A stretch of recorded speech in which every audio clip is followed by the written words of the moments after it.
Swastiastu.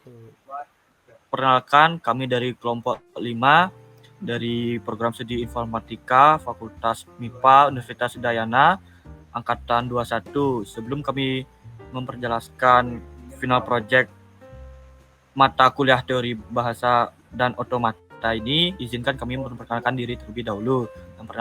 Yang pertama, perkenalkan, nama saya Nagung Rafridi Cakranegara dengan NIM 21085611097.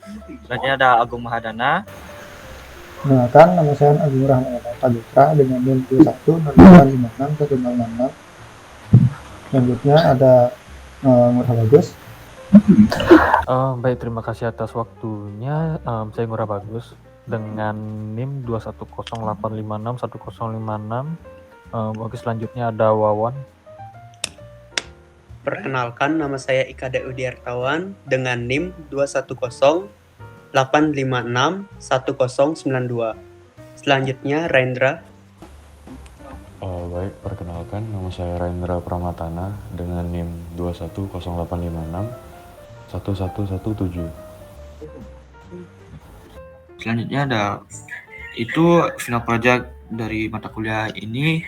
Yang pertama adalah untuk membangun sebuah aplikasi parsing bahasa Indonesia dengan menerapkan konsep konteks free grammar yang diimplementasikan dengan algoritma CYK dan tabel filling. Itu merupakan fitur utama aplikasi ini adalah melakukan pengecekan sebuah terhadap maksudnya kalimat bahasa Indonesia valid maupun tidak valid. Dan selanjutnya ada valid berdasarkan grammar pada buku bahasa Indonesia tersebut. Baik, ini saya menjelaskan di bagian arsitektur.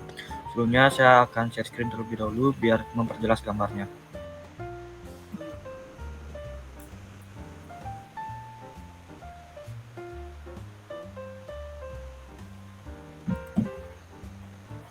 Baik, selanjutnya di sini ada GUI-nya tersebut ada button. Yang dimana di sini turun ke bawah itu ada fungsinya, dimana saya memakai ada fungsi array dan united. Untuk array-nya tersebut untuk membuat segitiga tabel filling-nya, dan juga united-nya itu dimana fungsinya untuk mengolah kata-kata mentah menjadi bentuk noun dan sejenisnya sesuai pada data kalimat, dan garis ke samping ini untuk mengambil data kalimat tersebut. Selanjutnya di fungsi di sini ada juga fungsi progressing yang dimana ada 3, itu progressing 2 dan cek baku. Yang di sini ada menu progressing tersebut untuk mengolah struktur kata untuk dicek dan pengolahan dimulai, dan fungsi calculate-nya itu atau bentuknya diubah dengan fungsi converting. Dan selanjutnya ada pengolahan lagi pada progressing 2 tersebut yang di sini, dan juga cek baku. Terakhir yang dimana ngecek baku itu kita mengecek sebuah kata-kata yang diambil dari garis ke samping ini adalah data CNF-nya tersebut. Selanjutnya ada GUI yang terakhir itu ada status streamlit. Nah di sini itu sudah mendapatkan dari return, hasilnya akan ditampilkan dengan streamlit sukses, yang dimana atau disebut bisa juga streamlit error, dan situ selesai. Sekian dari penjelasan saya kembalikan ke Agung untuk menjelaskan selanjutnya. Terima kasih. Oke, terima kasih atas kesempatannya. Di sini saya akan menjelaskan program dari kelompok kami.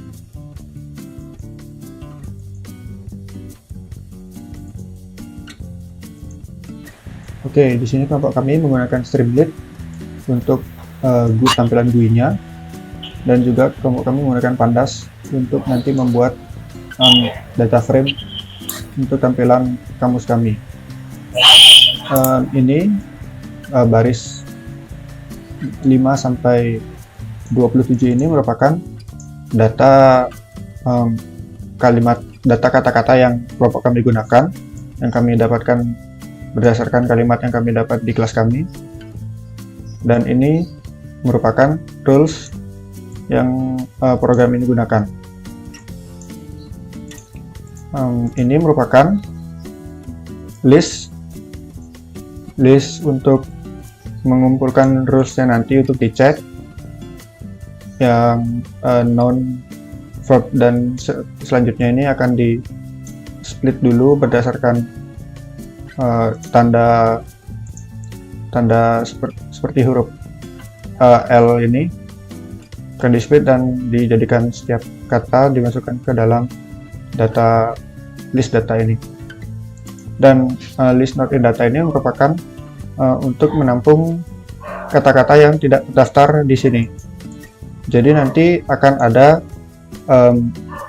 keadaan di mana user menginput kata yang tidak terdaftar di sini, dan itu akan ditampung di sini dulu, baru ditampilkan pada errornya nanti. Nah, di sini ada fungsi array. Fungsi array ini digunakan untuk membuat segitiga tabel filling yang sesuai dengan panjang kalimat inputan user, di mana inputan pada function array ini merupakan berupa panjang dari kalimatnya dan returnnya berupa list. Selanjutnya ada function concat str. Function ini digunakan untuk menconcat dua string, yang mana itu inputannya berupa list pertama dan list kedua, yang nantinya akan diconcat seperti mengconcat pada umumnya, dan hasil returnnya berupa string. Nah, ini str3. Dan selanjutnya ada function unique string. Function unique string ini digunakan untuk mencegah terjadinya karakter yang double. Misalnya nanti setelah dilakukan komputasi pada program ini, bisa saja terjadi simbolnya itu double. Misalnya ada K yang double, itu akan dihilangkan di sini salah satunya menggunakan function ini, seperti if i not in string 3. Kalau tidak di 3 akan di append ke string str3 ini. Jadi jika ada, tidak akan di append. Dan ini inputannya berupa list dan hasil returnnya berupa string. Lalu ada function converting. Function converting ini digunakan untuk mengconvert list sesuai kalimat inputan user, yang mana ini inputannya berupa list kedua-duanya, dan list satu ini berupa data dari rule kelompok kami. Jadi ini digunakan untuk mengubah kalimat inputan user itu menjadi rule yang kelompok kami gunakan. Misalnya ada noun, ini stringnya str1 ini nanti berupa noun misalnya, jadi itu akan di convert menjadi s, itu seperti itu contohnya. Dan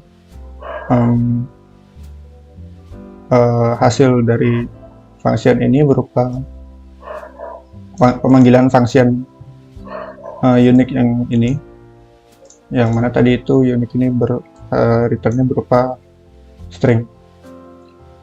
Function converting ini nanti akan dipanggil berulang-ulang kali di function progressing, dan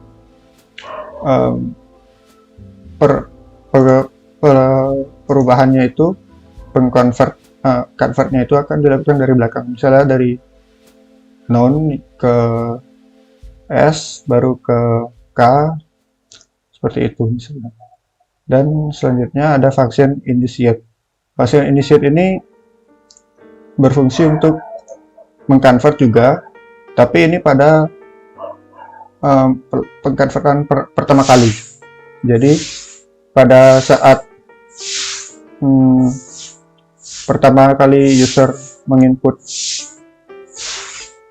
kalimat tersebut akan di-convert dulu. Jadi misalnya kalimatnya itu ibu, akan di-convert menjadi noun, dan lari misalnya akan di-convert menjadi verb di function ini. Function ini inputnya berupa list, semuanya list ini, dan hasil returnnya tuh juga berupa list. Selanjutnya ada function calculate. Function ini digunakan untuk memasukkan hasil convert itu ke dalam segitiga double filling. Jadi ini inputnya berupa integer, y dan x ini integer, dan list 1 ini berupa list yang akan dimasukkan ke dalam setiap sel tabel. Function ini bekerja dengan menerapkan rumus dari tabel filling, pengisian tabel filling, yang misalnya x i, plus x i plus 1, j, dan seterusnya. Jadi ini function ini tidak mereturn apapun, hanya akan mengisi tabelnya saja. Nah, sekian penjelasan untuk coding dari saya. Selanjutnya untuk function-function selanjutnya akan dilanjutkan oleh teman saya, Ngurah Bagus. Waktu dan layar saya silakan. Ya, oke. Terima kasih atas waktu dan kesempatannya. Jadi saya akan lanjutkan tadi apa yang sudah dipresentasikan oleh Agung.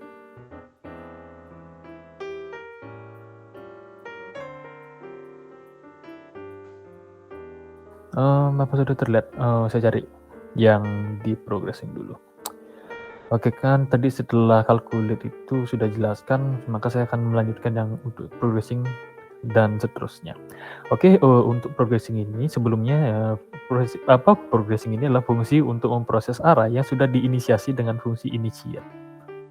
Nah, yang dimana listnya ini adalah list array dan x-nya ini adalah panjang baris dari array tersebut. Nah, misalkan ada panjang baris 5, berarti x-nya 5. Ini adalah kedua parameter ini yang dibutuhkan ketika memanggil fungsi progressing. Nah, kita menggunakan variabel sementara yaitu length. Kenapa? Karena memang biar nanti variabel x-nya ini tidak akan berubah. Yang dimana nanti length-nya doang yang berubah. Kita lihat di sini for i in range dan for j in range-nya itu kita hanya perlu 2 perulangan. Karena memang array-nya ini atau list-nya ini kita menggunakan array 2 dimensi. Nah, yang pertama kita lakukan fungsi calculate untuk menambah string pada indeks array yang ditentukan berdasarkan 2 loop bersarang di atas. Nah, yang ini maksudnya. Kita lakukan calculate, yang dimana calculate tadi yang sudah dijelasin akan dilakukan operasi seperti ini. Operasinya ya seperti array baris i kolom j sama dengan array baris i kolom i ditambah dengan array baris i plus 1 kolom j min 1. Yang dimana jika kita dimasukkan dalam perulangan calculate ini, maka akan dilakukan secara berulang. Yang dimana misalkan contoh array 1/4 ya. Kita array 1/4. Iya, ini kita jadiin 1, J-nya 4. Nah, nanti akan dilakukan penambahan terus-menerus hingga nanti arraynya ini menjadi 1 3 plus 4 begitu. Bukan, maksudnya 4 1. Ya. Karena memang kita menggunakan array yang berbeda. Oke, mungkin kita lanjut dulu ke penamaan string sih. Setelah calculate-nya ini kita melakukan converting untuk mengubah string ke aturan grammar. Nah, aturan grammar itu ada di sini. Ya. Maksudnya di sini sih. Yang nanti bakal diubah menjadi list. Mana progressing-nya? Ya, di sini. Nah, kita menggunakan variabel sementara yaitu alba, yang dimana albanya yang ini nanti akan nilainya akan dikembalikan ke list baris i kolom j setelah alba mengambil elemen value dari list 1, maksudnya bukan list i tadi, maaf, list 1 baris i kolom j, dikonverting lagi ketika alba sudah mengambil elemen dari sini, lalu list 1 ini mengambil kembali elemen dari alba, yang dimana pada kedua perulangan, mohon maaf saya lupa jelasin, ini lengthnya itu dikurang 1. Lanjut ke progressing 2, yang dimana lanjutan dari progressing 1. Kita hanya memerlukan converting lagi, namun kita convertingnya berdasarkan dari T kalimat. Nah, T kalimatnya itu ada di sini, yang dimana T kalimat itu fungsinya adalah kita menggantikan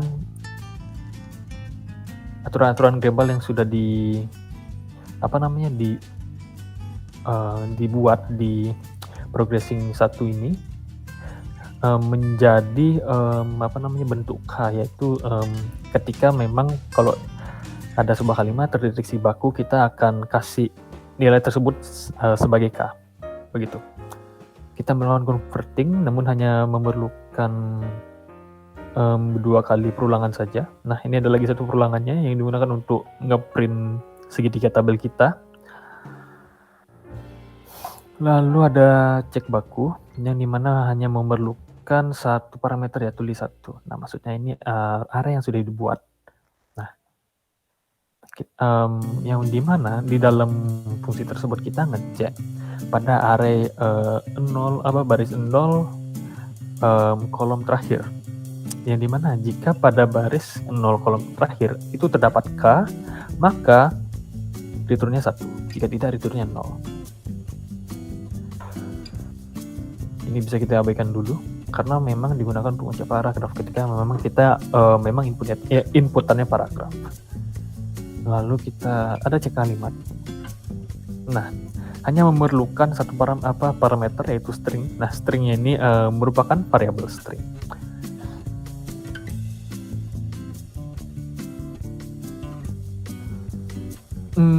Ya, string ini kita input dulu.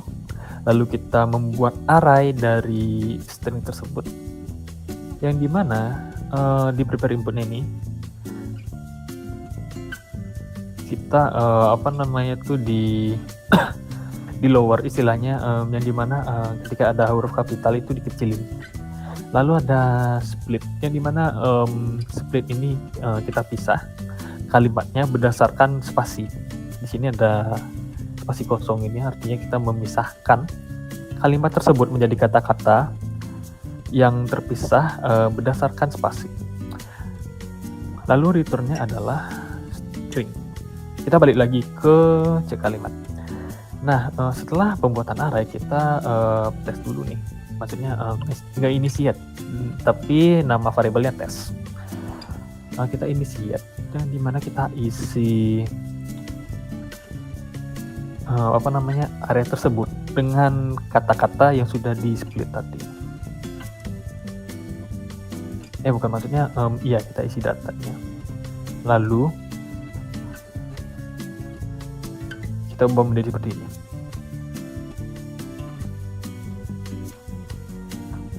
Maksudnya ubah jadi bentuk non verb dan lain sejenisnya.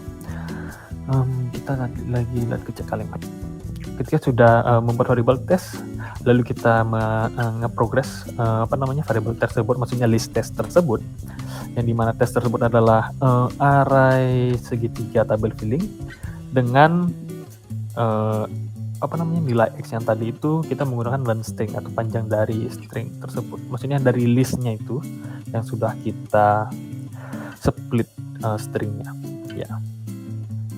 Setelah progressing 1 ini kita lanjut ke progressing 2, yang dimana ini untuk menentukan apakah kalimat tersebut adalah kalimat baku atau tidak, yang dimana kita ngambilnya itu dari array baris 0 kolom terakhir. Jika ada K, ketika kita cek baku, maka returnnya 1. Kita lihat sini, cek kalimat ini returnnya cek baku. Lalu di sini ini berikut udah saya jelaskan tadi. Lalu sekarang ada cek input. Nah, untuk cek input ini kita menginisiasi variabel db yang dimana ini merupakan list. Dimana db nanti akan menjadi array dimensi 2 ketika sudah dimasukkan variabel noun, verb, adjective, adverb, pre, pronoun, dan seterusnya, yang dimana variabel-variabel ini merupakan string yang belum di-split. Nah, maksudnya ini udah di-split. Ketika sudah di-split,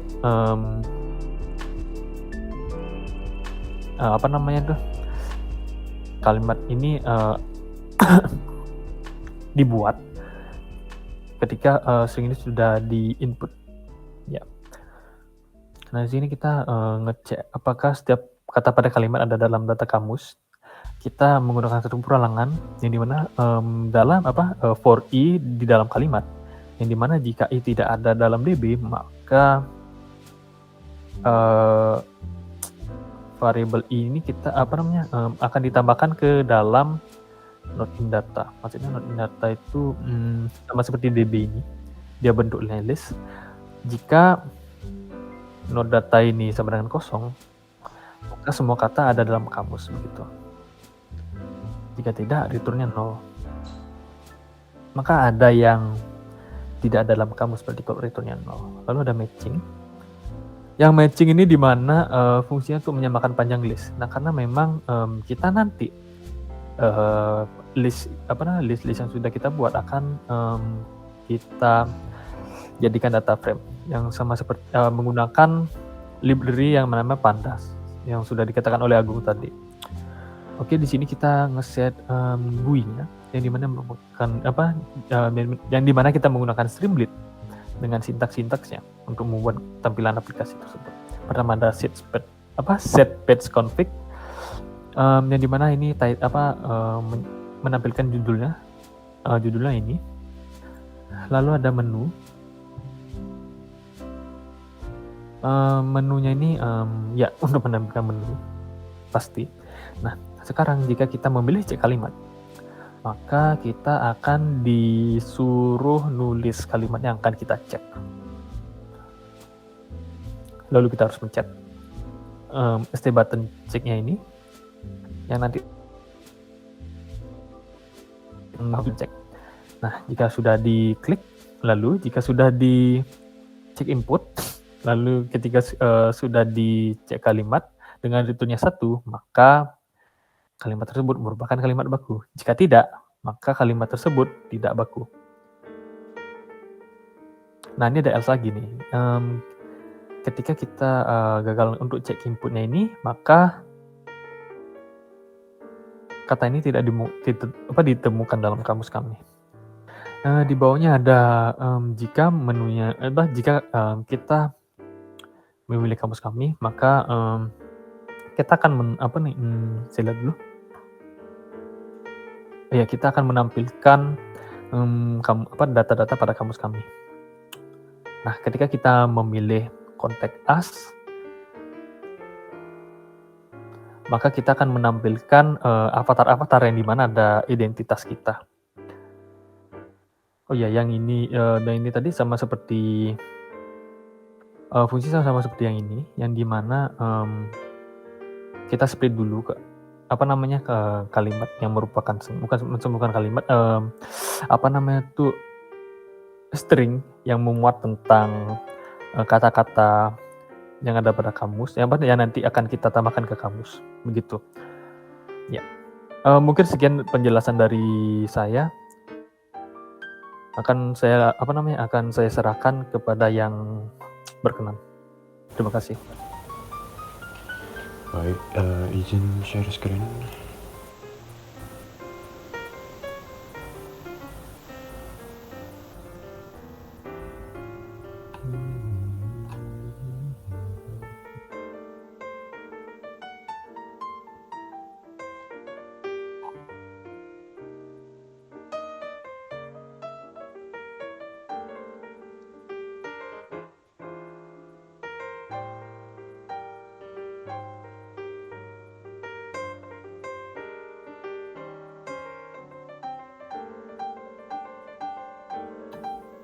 Apa udah kelihatan? Aman nggak? Sudah. Baik, jadi di Streamlit-nya kita bisa akses dari GitHub-nya sendiri. Di sini ada link-nya.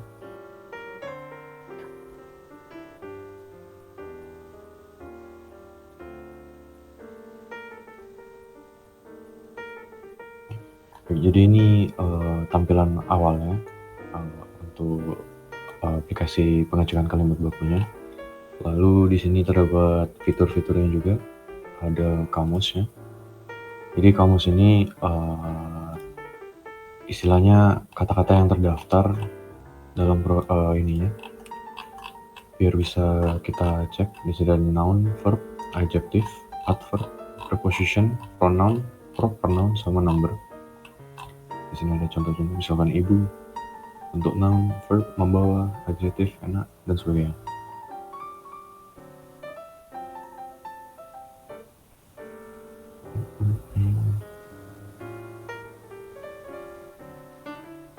Lalu di sini ada kontak us, jadi ini untuk link langsung dari pembuatnya ke GitHub-nya. Misalkan di sini kita cek ada Bungkus, langsung mengconnect ke link GitHub-nya Bungkus. Di sini ada apa aja yang sudah dibikin. Di sini ada contohnya Agung Mahadana, ada Wawan, ada Bang Freddy, ada Rendra, saya sendiri. Baik, langsung kita coba untuk cek kalimatnya. Di sini akan saya berikan 15 contoh, yaitu ada yang tidak valid, misalkan lampu kota ini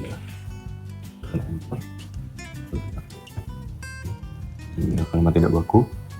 Baik, contoh lagi, misalkan mobil ayah Rendra beri, enter, lalu kita cek kalimat tidak baku.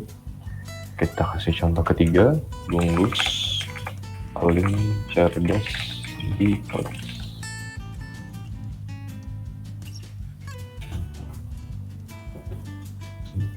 Kalimat tidak baku. Yang keempat, adik tidak ke sekolah. Kalimat tidak baku. Lalu kita coba, Bungkus suka dengan ibu itu, enter, kalimat baku. Lalu sekarang kita ke kata yang kalimat baku ya. Kita kasih 5 contoh juga. Saya ibu beli ikan di pasar. Ini saya kapitalkan. Kita cek kalimat baku. Jadi misalkan meskipun ini kapital atau enggak, di program akan dikecilkan agar bisa dibaca. Contoh yang kedua yaitu Tony berani sekali datang ke tempat komputer. Ada kalimat baku. Contoh yang ketiga yaitu Dara merasa sangat takut dengan petir. Jadi kalimat baku. Coba contoh kalimat keempat, pebasket itu menembak dengan sangat akurat. Kita cek kalimat baku. Yang terakhir yaitu motor tua itu berhenti di pekarangan rumah. Kalimat baku. Lalu misalkan user memasukkan kata yang tidak masuk dalam kamusnya. Misalkan ayah sedih kehilangan uang. Di sini akan error, kata kehilangan tidak ditemukan dalam kamus kami. Jadi seperti itu. Coba lagi contohnya. Yang kedua, ayah mengantar pulang, ibu naik motor. Mengantar, naik, tidak ditemukan dalam kamus kami. Kalian juga pakai contoh bahasa Inggris. I'm going to the gym. Pakai bahasa Inggris kita cek juga tidak akan terjadi error, tidak ditemukan dalam kamus kami. I'm going to the gym, tidak ada. Misalkan Wawan menaiki angkutan umum. Keempat, menaiki dan angkutan tidak ditemukan dalam kamus kami. Jadi misalkan dari kalian semua dipersilahkan masuk sekarang. Kata dipersilahkan masuk dan sekarang tidak ditemukan dalam kamus kami. Seperti itu. Oke, untuk demo aplikasi segitu saja, sangat simple. Untuk selanjutnya akan dilanjutkan oleh Wawan. Terima kasih. Berikut merupakan desainnya. Desain yang pertama itu selamat datang di parsing bahasa. Selanjutnya kita klik mulai. Nah, sebelum kita lanjut memparsing kalimatnya, untuk aplikasi yang kami buat itu terlebih dahulu login. Di sini terdapat 3 menu login, yaitu dari Google, Apple, dan Facebook. Ketika saya klik login dari Google, begini tampilannya. Login berhasil. Kalau login dari Apple, tampilannya seperti ini. Login lewat Facebook, tampilannya seperti ini. Oke, setelah kita login, kita mulai sekarang untuk memparsing bahasa atau kalimatnya. Selanjutnya kita ketik kalimat di dalam ini. Di sini kita bisa memparsing kalimat atau paragraf. Nah, selanjutnya ibu sedang masak sayur di dapur. Kita cek kalimat tersebut merupakan kalimat baku. Oke. Kita contoh yang kedua, yaitu parsing paragraf. Berikut merupakan kalimatnya lorem ipsum dolor ini. Kita cek kalimatnya. Paragraf tersebut bukan merupakan paragraf baku. Baik. Dan terdapat fitur KBBI dalam desain aplikasinya. Kita klik KBBI, misalkan halo. Halo merupakan kata nomina atau kata benda yang artinya lingkaran atau berkas sinar sekeliling suatu benda angkasa yang berkilauan, matahari, bulan, dan sebagainya, sebagai akibat dari pantulan atau pembiasan sumber cahaya itu sendiri. Oke. Inovasi aplikasi ini, target usernya itu masyarakat umum. Adapun tujuan dari dikembangkan aplikasi ini, yang pertama itu meningkatkan kemampuan pengguna dalam membuat tulisan berbahasa Indonesia yang baik dan benar. Yang kedua, meningkatkan kepercayaan diri pengguna dalam membuat tulisan berbahasa Indonesia yang baik dan benar. Yang ketiga, meningkatkan nilai akademis pengguna. Yang keempat, mengefisienkan waktu pengguna dalam membuat tulisan bahasa Indonesia yang baik dan benar. Oke, saya lanjutkan kepada moderator.